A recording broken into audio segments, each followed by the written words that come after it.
Une bonne personne, une très belle personne, une personne qui n'avait aucun problème. Et j'ai avancé vite. Et je vous parle du 14 juillet. Il y a même des photos. Il y a même des photos. Je vous mettrai ça sur Facebook si vous voulez. Et Dieu m'a dit, vous voulez que je mette ça?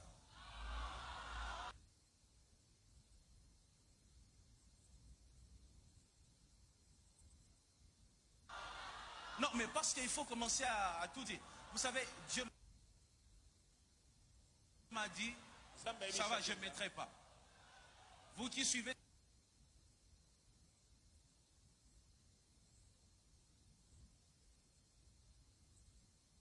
sur Internet, l'église Bethel a refusé, donc je ne mettrai pas. Alors, écoutez-moi.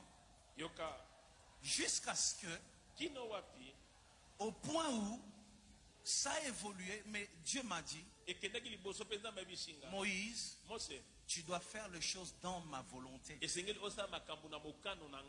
Tu n'es pas tout le monde.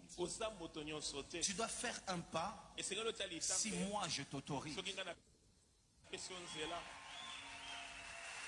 Écoutez, vous acclamez, mais je souffre. Je souffre. Tous les jours de ma vie, lorsque je vois les gens faire de mon célibat leur sujet principal de leur ministère, mais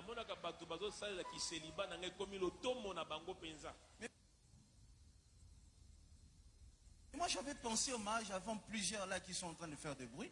Vous voyez ça? J'étais jeune. J'avais pas la barbe aujourd'hui comme Muyombe gauche, non. Vous voyez ça? Parce que je voulais tellement, je disais à Dieu, Seigneur, que je finisse avec toutes ces choses. Mais Dieu m'a arrêté. Il m'a arrêté, il m'a dit, j'ai dit à Dieu, Seigneur, c'est quoi le problème? Dieu m'a dit, cette personne n'a pas de problème.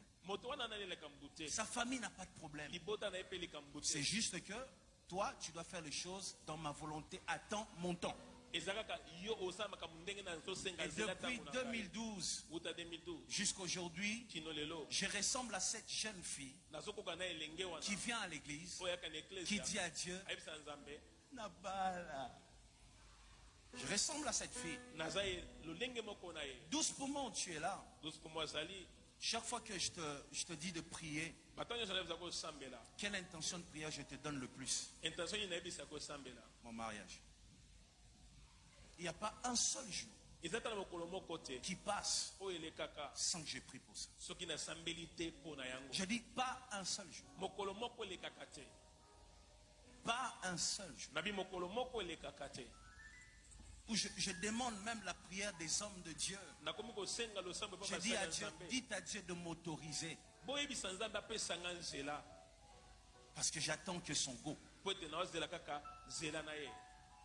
Et quand je voyais des gens faire des séminaires autour de mon mariage, je disais dans mon cœur, mais pourquoi vous péchez?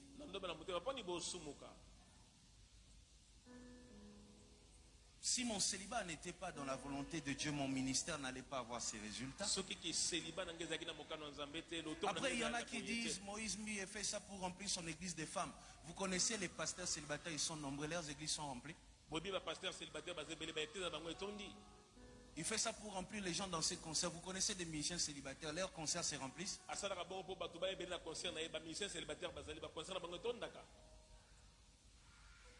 Si c'était les célibats qui remplissent l'église, tous les pasteurs devraient avoir des foules. Et quand je vois des séminaires sur ça, des émissions tout le jour sur ça, mais je suis étonné. Les journalistes d'Internet, les journalistes ici, écoutez, ce qui est bien, c'est dire la vérité. Mais lorsque vous reconnaissez qu'une personne passe à la télé, non pour dire de vérité, mais juste pour créer un buzz, pour se faire remarquer, et le fait en détruisant vos champions. Ceux qui font la fierté de ce pays. Et vous autorisez ça. Parce qu'il a payé $30, $20, il détruit quelqu'un qui sauve des générations. C'est pas ça le travail du journaliste. Pourquoi on peut se servir de vous pour détruire le Congo? Ça n'a aucun sens. Changez ces choses. Aimez vos frères congolais. Écoutez, en ce moment, on n'a pas beaucoup de pasteurs, on n'a pas beaucoup de leaders qui font la fierté de ces pays jusqu'à l'extérieur. Le peu que nous avons, aimons-le. L'amour est parti où? L'amour est parti où? Au point d'appeler une femme, lui dire prends l'argent, va piéger, qu'on filme. À ce point. À ce point. Si moi je tombe, vous gagnez quoi?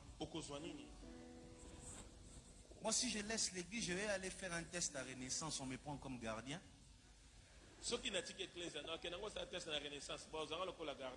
Non, mon vieux ne va pas me refuser.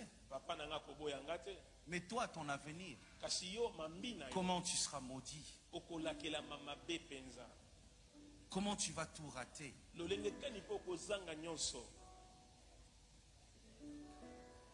Que le diable ne se sert pas de vous.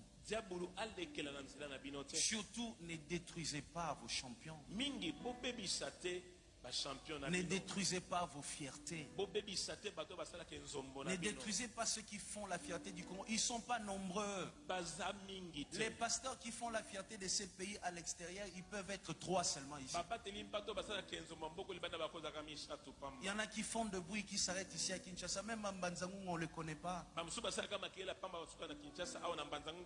Ceux qui font la fierté de ce pays, soutenez-le, portez-le, aimez-le, sécurisez-le.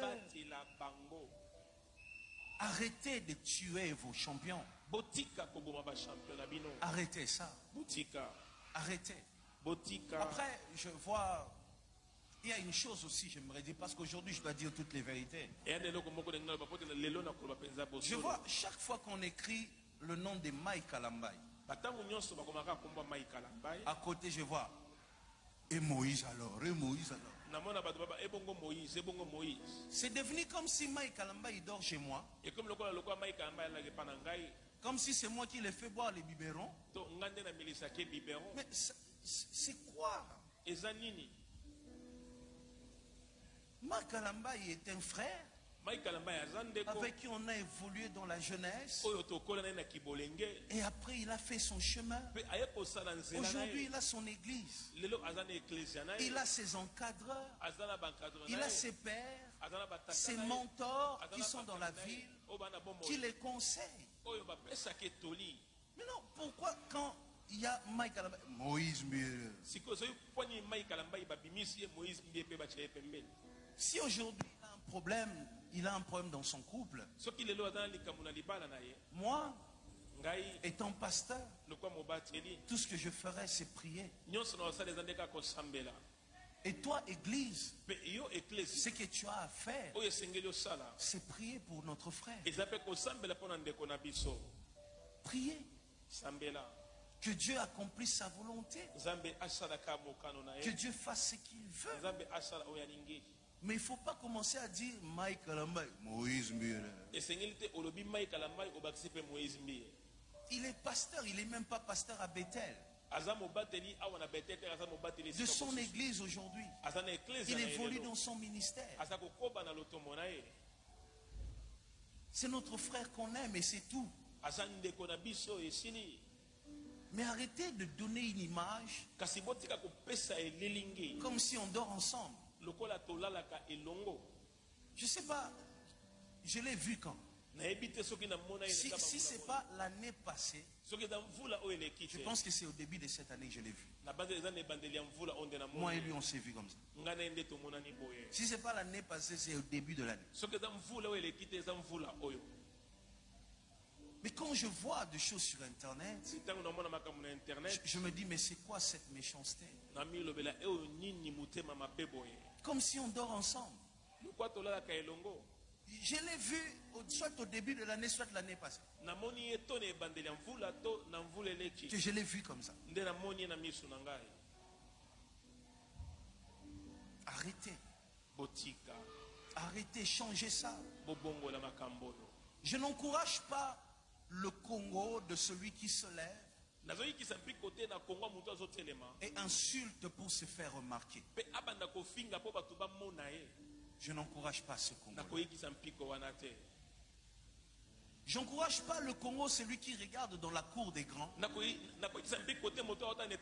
et voit une personne qui est en train de bien faire son travail et se lève pour les détruire, même s'il sait qu'il ne prendra jamais sa place. J'encourage pas ce Congo-là. J'approuve pas ce Congo-là. Le Congo, c'est de celui qui se lève avec de mensonges pour détruire son frère innocent. J'approuve pas ce Congo-là. J'approuve pas le Congo de l'injustice où on favorise les incompétents. J'accepte pas de vivre dans ce Congo-là. J'approuve pas le Congo de la guerre à l'Est qui ne finit pas. Parce qu'il y a quelqu'un qui a besoin de minerais. J'approuve pas ça. J'approuve pas le Congo où il y a une église d'un pasteur qui a bâti son ministère sur les insultes. J'approuve pas ce Congo-là. J'accepte pas ce Congo-là. J'accepte pas le Congo de la personne qui maltraite. Le Congo du menteur, du voleur, du corrompu. J'accepte pas ce Congo-là. Je ne veux pas vivre dans ce Congo-là. Non. Non. J'accepte pas le Congo de celui qui combat sans savoir pourquoi il combat l'autre. J'accepte pas ça. Le Congo où l'autre est député, on lui envoie des femmes pour le piéger, afin qu'il puisse perdre sa place. J'accepte pas ces Congos-là.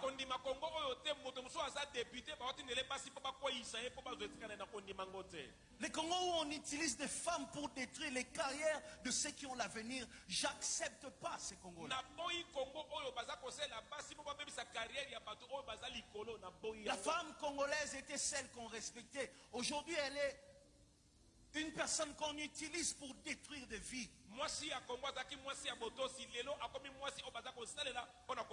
Qu'est-ce qui s'est passé pour qu'on arrive là? J'accepte pas le Congo de celui qui reconnaît ne pas avoir des compétences. Alors il se dit, la seule manière pour moi d'arriver dans la cour des grands, c'est de détruire, c'est d'insulter pour me faire remarquer. Ma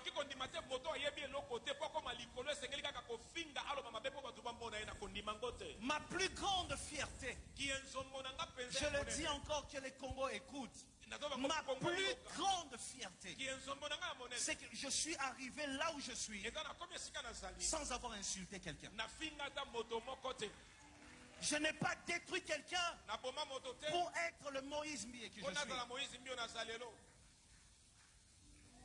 Le Congo que moi j'aime, le Congo de mes rêves, c'est le Congo où une femme se lève à 4 heures, va chercher le pain pour nourrir sa famille.